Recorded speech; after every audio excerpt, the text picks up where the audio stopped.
Hello, beautiful soul family. Rebecca here, your vibe mentor. It is so good to be back with you. I apologize for the long break. I'm excited to share with you the video that I have for you today. And if you followed me for a while, you know I kind of danced through winging it and then through scripts and then going back to just allowing things to flow. I am still allowing things to flow, but for this one, I do have a list that I'm going to refer to. So if you see me looking to the left or to whatever side it is for you, I am making sure that I offer all of the details because I want to discuss with you today the hidden ways that trauma can block not just money, but love and health and receiving. They're all interconnected. And trauma, especially as a money block, often has nothing to do with money. Many times it has something to do with love or with food or with other types of receiving that end up creating subconscious or even unconscious interconnections that block your entire receiving channel, and you may not even understand why. So I'm going to dig into my story, which I don't often do. So buckle up. It's not usually pretty, but there is a reason why I am such a excellent trauma healer and was gifted the gift of trauma spotting to help heal the world. So if you want to know more about that, there is a free training below. You can dig into how to heal your money blocks. But for today, I'm just going to share with you my story. How did it show up for me?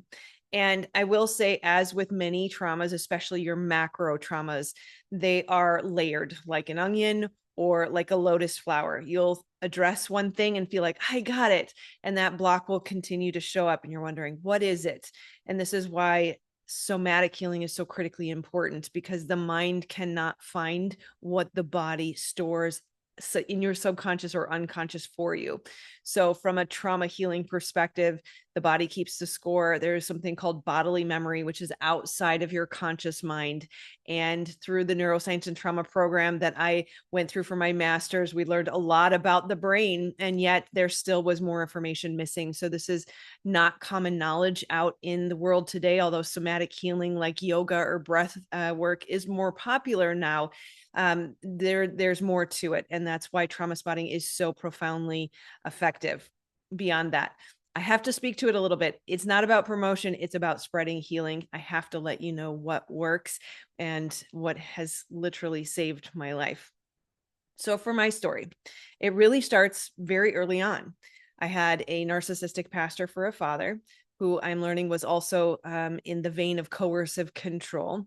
And what that means is control is everything for them. And so, from the big things like telling his church what to do, all the way down to the little things like telling you how much food you were going to eat, was a part of my life. And that's really where it all started. So, if we talk about the receiving channel from a physical perspective, you think about your mouth, your eyes, your ears, your throat, your gut, your digestion, anything that is required for it to come in to nourish you and then to be released. And so when it started with the food, we were scooped large scoops of food, right? He would take a big giant scoop and put it on our plate. And we were told we had to finish it. We had to eat it all because there were starving children in Ethiopia. And so, of course, there began the guilt and the shame, pressure, right? A feeling of not being my own.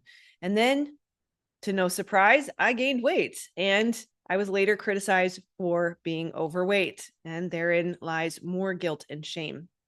We were also very isolated. We literally lived next to the church. Our house was a sidewalk away from the church, and we were not allowed secular music. We were not allowed movies or television. We were not allowed friends outside of the church. And so I was lucky if there was one kid my age.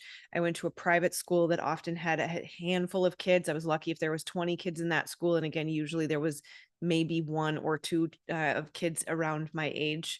And because of that isolation, severe deprivation, a lack of exercise, no sports, no activities. There was, of course, a lack of happy hormones like dopamine and oxytocin and serotonin. And so food then became a friend. I used to love oranges. And after doing an orange juice fast and learning about orange essential oil, you would understand that, yeah, it was a source of joy. Orange oil actually makes you happy. But then I was criticized for eating too many oranges, right? Can't have more than one. Heaven forbid you want two. There was a problem with that. And so then my joy became a problem. And again, more restriction, right? So I was shamed for too little. I was shamed for too much. You can't do anything right. And if you have experienced complex trauma or trauma in general, you'll know that when you feel like you're in this position where you can't go left and you can't go right, you will end up in a freeze, right? And so then my system started to lock down, right? I don't know what I can do. There's nothing I can do. And that feeling of I can't escape this, right? And what you don't realize is we, especially as young children, tend to peanut butter spread a belief system, otherwise known as a subconscious program, across your entire life, right? Because in that instance, in that time and space for that child, it is its entire life, right? And so food became shameful. Food became something that it was kind of like, I've heard someone say, having to dance with a tiger every day. And there was a tendency towards restriction and not eating. And I don't know why the word is escaping me. It's a very common word. Everybody should know it. But I would start to restrict and punish myself. And at again, a subconscious level, trying to stay safe, trying to do the right thing, trying to, to keep my body in the right shape to not be punished for it. But also there was a subtle subconscious desire for my mother's attention. I wanted somebody to notice. I was not eating. I was starving myself for attention. And in the same vein, almost punishing myself into submission or into the way of being that I thought was going to make them happy. And unfortunately, they didn't notice. And I got to a point where I was starting to get sick because I was so underweight. And so then I would eat and then I would fast and then I would eat and then I would fast. Again, that push-pull relationship with anorexia. I don't know why that was escaping me. And then nourishment, but then punishment that would follow. And then I got old enough to attract men, right? And then I started to develop early. Um, my maiden name is Rust, and my first name, I was called Becca. And so Becca Rust was my name in high school, and they would reverse that, Recca Bust, right? And so then they would talk about it, and the boys were attracted, and it was something that was, a joke until it wasn't, right? Then, because I so deeply wanted attention and love, I was willing to accept what I thought was healthy attention. I thought that that boy who told me he loved me meant it. But really, it was manipulation and taking advantage of. It was ownership. And I started to quickly understand that if I didn't give, I couldn't receive. It was very conditional. That if I had boundaries, if I didn't want to give as much as they wanted me to, they would abandon me. Right. And so then receiving love and support became obligation. It became an expectation of service. And there was even pressure. And I was afraid to say no. That I even wondered that if I was in debt to them, or in some cases, if they were just going to take it anyways. Right. And so again, my body is involved in this. The receiving channel is involved. And in some cases, there was aggression and anger and rage. And it very clearly was, the message was being delivered that receiving love and attention and affection was not safe. It was a burden. And if I didn't like it, my needs were a burden. If I didn't give enough, I was punished.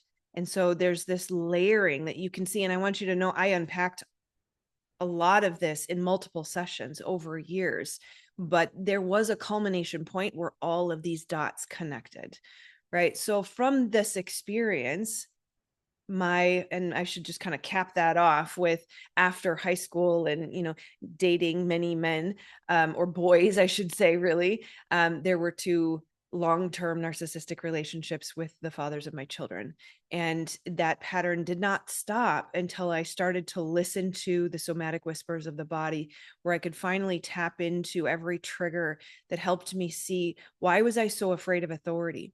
Why was I so afraid of saying no to even my husband, who was pressuring me when I said no? Why was I so willing to accept breadcrumbs? Why was I struggling to hold on to money? Why was money slipping through my fingers? Why was I struggling to build the business? Why was I struggling to grow? Right. And I found many different subconscious and unconscious programs that were living in the body, right? And I'm going to read this list because it's so extensive. I don't want to miss any of them.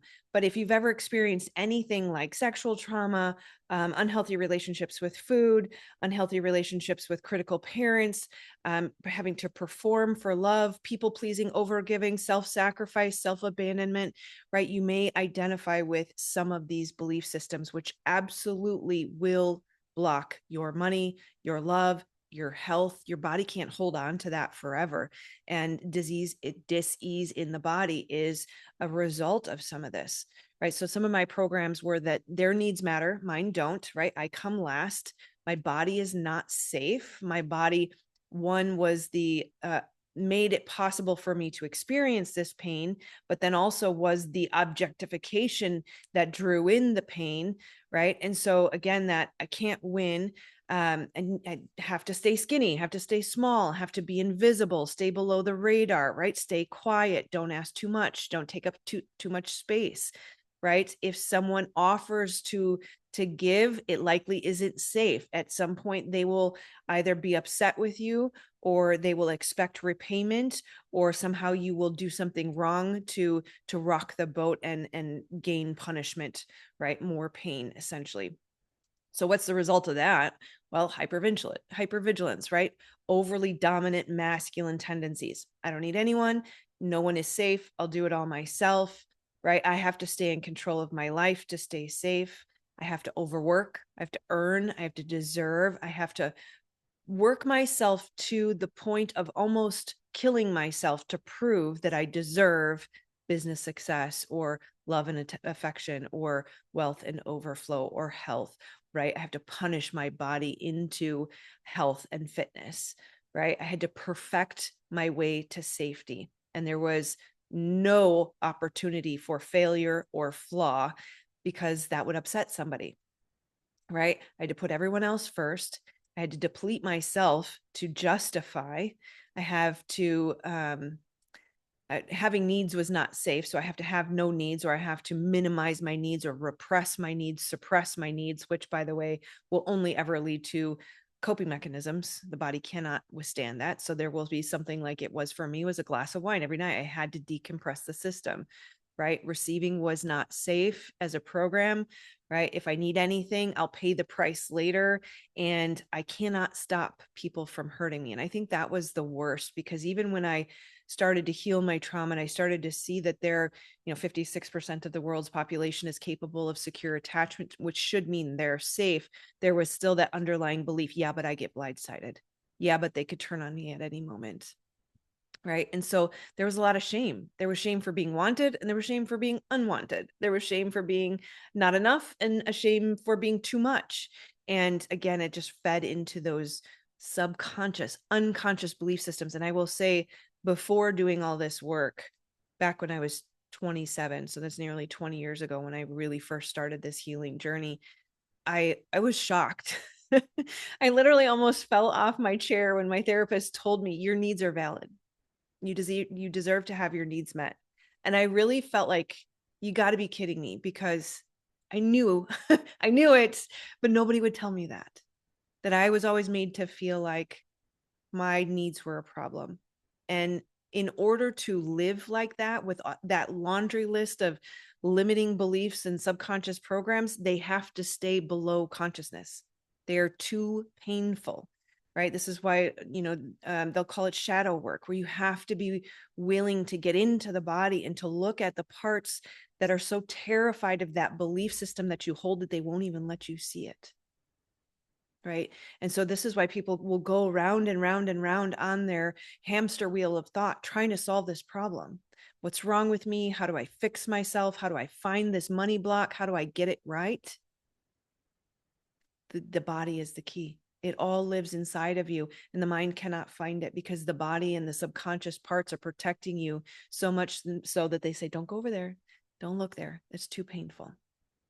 Right. And so because of this experience, or these experiences and these subconscious programs, I had to really look at the identity that I had adopted. I was a victim. I really postured myself as unsafe.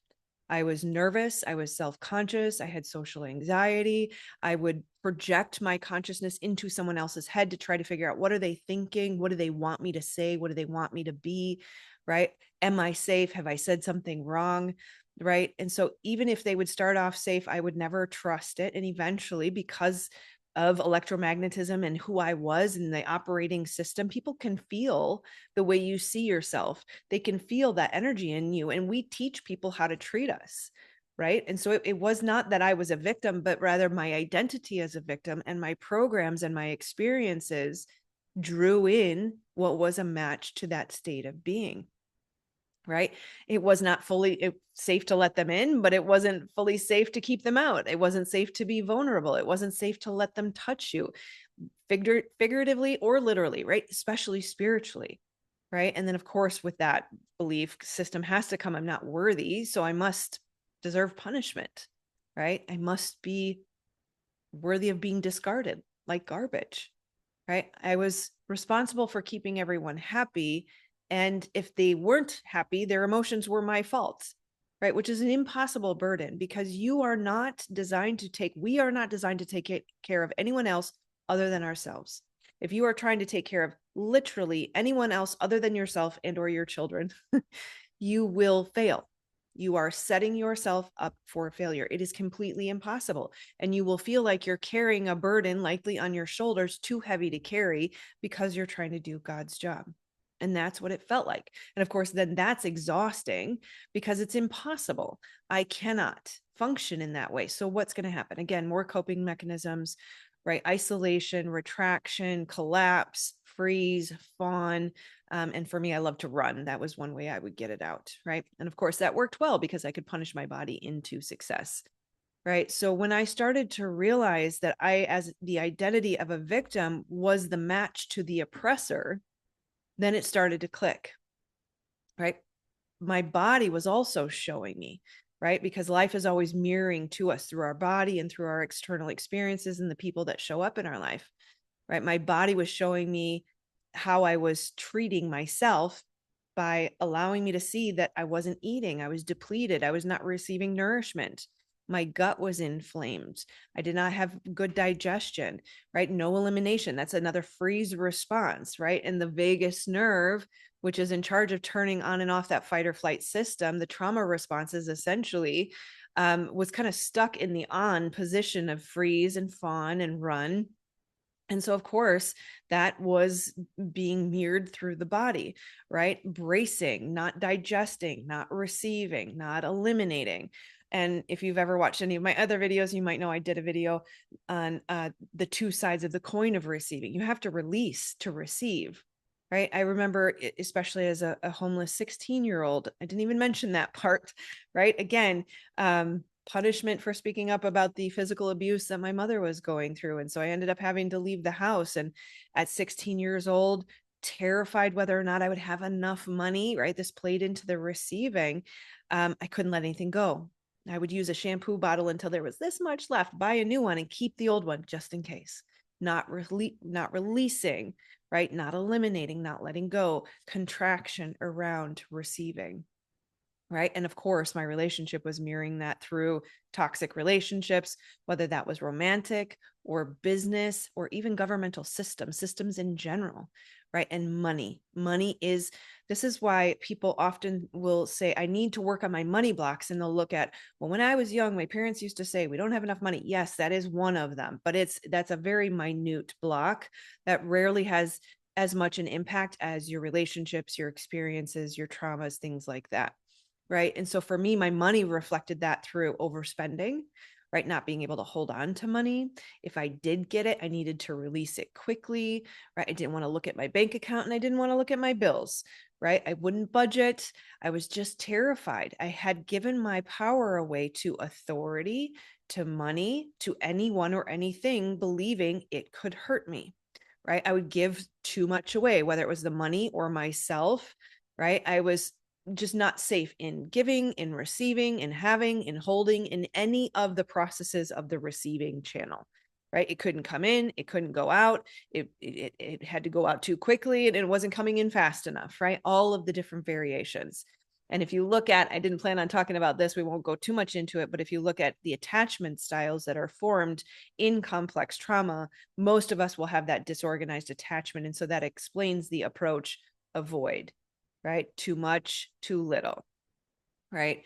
And so how do we heal this? The best part. Who would have thought? It's as simple as enjoying a meal, savoring the food, allowing yourself to buy your favorite fresh juice and really slowly bringing it in and holding your tummy and holding your body and saying, I love you so much. You deserve this beautiful nourishment. It's safe to receive. Allowing yourself to rest, take a nap, go slow, reduce your task list by 75%, right? Accept help from someone and hold yourself through the shakiness that happens in your system, reminding yourself that these are beautiful people that are helping me build my kids' loft bed. They're not going to hurt me. It is safe to be held by them. It is safe to receive from them, right? Assuring your body and the inner child parts that are scared, though they're the ones that are shaking, right? That it's safe to receive every time you receive nourishment, whether that's through rest or a friend's phone call or food or water or a yummy, delicious drink, right? Every time it comes in, you assure yourself it is safe to receive. And every time it goes out, every time you spend money or you give a hug, right? You balance that out so it's not too much giving and it's not too much receiving, right? And you assure yourself it's safe every time, right? That constant reaffirming is building new neural pathways. Refusing to believe in the demons of the shadows of the past that will come up as you do this, right? It's a little too fresh, so we won't go into the specific examples, but if someone in your life is trying to threaten your safety, trying to threaten your finances, trying to leverage systems against you, know that it is still safe, especially as you do the somatic work to close that stress response in the body, release the powerful triggers and the very intense somatic flashback sensations in the body, stuck emotion. When that leaves you, and you will know because you will move differently, you can trust that the way life is showing you still evidence of the past, it's not something to fear. It is an echo. It is something you created yesterday, last week, last month, last year. And it's a test to say, are you sure? Do you really believe you're safe? And so you refuse to believe in the demons that surfaced through the shadows of your past after you know you have released it. Right. So as I released it, after I released it, there was a palpable sense. My body, one, started eliminating properly, right? I actually had a ringing in my ears, which can be the vagal tone kind of coming back online, especially in the left side, which is what it was for me, left feminine receiving side, right? My inflammation dropped overnight. I found a new appreciation for my body. In fact, I even gave her a name. Right. The Bible says that your body is not your own. And I have noticed as a somatic healer helping people heal, when the body stores something that is outside of the mind, you start to realize the body is its own consciousness. It has its own intelligence. The different parts right. There's neurons in your gut. There's neurons in your heart. There's neurons in your organs. The body thinks outside of the mind. Right. So I named my body Sophia, not realizing. I immediately went to look it up as soon as the name popped into my head. I should say she named herself. Sophia actually means wisdom. And so you start to formulate a new relationship with your body. You start to realize I have so much compassion for her. She has been through so much and she's really scared. And not so much so that she takes priority over me, but that we're best friends, that she loves me so much and she has fought so hard to keep me safe. And we've been through a lot together, right?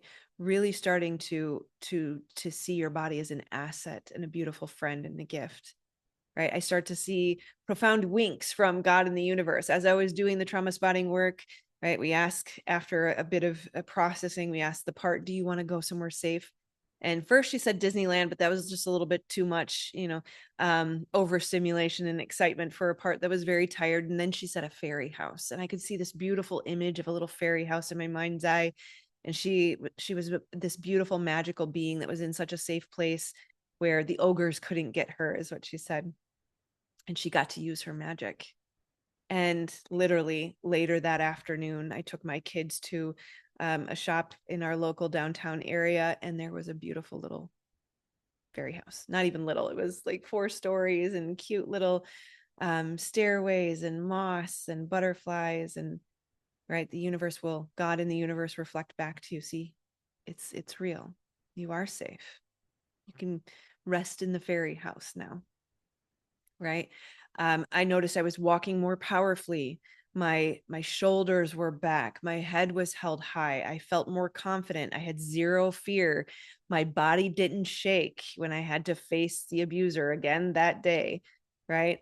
My energy and my strength returned in literally minutes. It was all of a sudden like a switch I was like, I have been exhausted and depleted and beat down for a couple of days and weeks. And all of a sudden it was like, no, it's not even a factor anymore. Right? Not today, Satan. I wasn't going to tolerate crap anymore. I have defended people who have hurt me my whole life. Even in my teen years, I put myself on the line for my boyfriend so he wouldn't get in trouble. And I reaped the repercussions. And I did that even just in recent months. And after this most recent processing, I was like, I'm not defending anymore. I'm not hiding the truth anymore. The whole truth and nothing but the truth will be told. Everyone will know, meaning the people who need to know, because the truth will set you free. Right. I'm not one to, try to destroy someone, but I'm not going to get hurt trying to defend you and protect you anymore. Right. So I'm willing to fight justice. I'm willing to stand up for myself. I'm willing to tell the whole truth and nothing but the truth. So help me God. Right. No, I no longer find the abuser attractive. I think this is one of the most important things. If there are people who you have given to, you wanted their love and attention, you want them to choose you, you want them to show up for you, and then all of a sudden you heal and you go, what the heck was I thinking? Not an ounce of that is attractive anymore. Right. And this new phrase that has come to mind that's been really fun is not today, not my monkey, not my servant. But no, sorry. I got to say that again because it's too good to mess up, right? Not my monkey, not my circus. Thank God. Right. Sometimes we can feel like we're losing something when we wanted someone to reflect back to us the missing parts or the broken, wounded parts wanted to be chosen, versus we can realize I didn't lose anything. I actually lost a problem. And I am so grateful for that. They don't change. If they're not committed to growth, if they're not willing to take responsibility for themselves, the people who, whether that's a parent or a coworker or a partner, it doesn't matter. If they are not committed to the healing journey, they are not actively taking responsibility and self-reflecting and working, especially through somatics to heal, they're not going to change. It's not about you. It's not a reflection on you. They are projecting their wounds on you. And so we have to stop giving our power away to money, giving our power away to abuse, to power and control behaviors, to the systems. We need to start recognizing I am sovereign. I deserve love and support. My creator, really, the source of all that is my source, and no one or anything else is. And so if the source is my source, you can't hurt me. You can't take so much away from me that I will die. No, I will always have food. I will always have shelter. I will always have more than enough. In fact, thank you for this experience because now I will overflow even more. Right. So we start to take on a new identity. We can finally piece these things together, work with the body, get the Holy Spirit wisdom. The spirit of the creator lives inside of you. Every breath is the breath of life, is the prana, is the breath of the creator that animated your body. Lean on your body, listen. So remove the trauma. If we get the trauma out of the way, because what you hear, those voices inside are the wounded parts trying to get your attention. They cloud the signal. Right? They get in the way of hearing that true somatic wisdom from the spirit of the creator of the universe that lives inside of your body. But once you do that, you get that out of the way and you can start to hear, you will be led to supernatural deliverance, success, wealth, health, love, all of the above. right? The sky isn't even the limit. What you think is possible with your human mind can't even compare to what the creator has in store for you. If you can get the crap out of the way, open the receiving channel, receive with safety, release with safety, right? Allow that energy to flow through you like the torus field that it was meant to, right? Take on the new identity. I am powerful. I am sovereign. I am safe, and you cannot touch me. Right. And I shook my head no on I am sovereign. So I really want you to pay attention to that, because what's my body doing versus what is my mouth saying, right? I am powerful. I am sovereign. I am safe, right? Speak into existence. In the beginning was the word, right? Word is creation. That's where it starts, right? I receive love and nourishment consistently and daily. I receive massive wealth daily. My body is safe. My body is my own. My boundaries and my standards are firm, and I'm not available for anything other than true love, safety, and provision. So I hope this style of video has helped you. There certainly are a lot of stories that I could tell around the people that I've worked with and how these unusual blocks show up. And I will say this, for those of you who are far enough into your healing journey that you can do some of this work on your own, you followed me long enough, you know the process. It starts with the trigger, right? Something happens in life to make me feel like that clench in the body, right? The somatic flashback of, oh shit, what just happened, right? Go into that and don't let the mind try to control it, trying to figure out what is the right. We're going to look for logical connections that says, oh, this thing caused the flashback, and so it must be this, that, and the other thing. You've got to quiet the mind and get into the body. Just listen, turn the brain off, become observer only, compassionate witness only of that sensation in the body. The sensation will speak. You have to be ridiculously persistent and patient. The body speaks slowly, and we have to come down from the activation first. We have to regulate and come back to a parasympathetic state before the whispers can come through, right? It's the still small voice that lives inside of you, which means you have to be still so you can hear the small voice, right? When you learn to do this, you will find things that lived inside of your body for your entire life that you had no idea were there. And you will be sad free.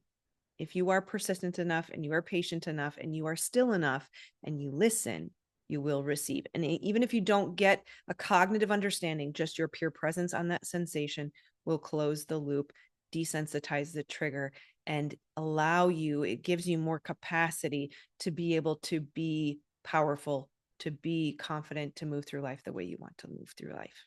Okay. And again, if you want to know more, there's a free training below. I love you guys so, so very much.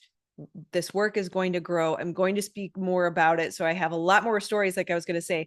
I won't use names, but I can walk you through sort of some of the experiences of what the trigger was, what the block was, and then what they found and what the belief systems were and how they closed that and reprogrammed that. And if you find that important, if you find that helpful, if you liked this style of video with some of the details of what that experience was, what the belief system was, what the block was, and what the healing was, I have notebooks full of the hundreds of people that I've helped. So I can start really speaking to some of those specifics. And I think that might actually be helpful. So I'd love to hear from you. If you follow me, you know, you are my purpose. I'm here for you. I love you so very much. So thank you for watching all the way to the end. Please at least just give me a thumbs up or emoji to let me know you're here. And I will see you on the next one. Namaste, my friends.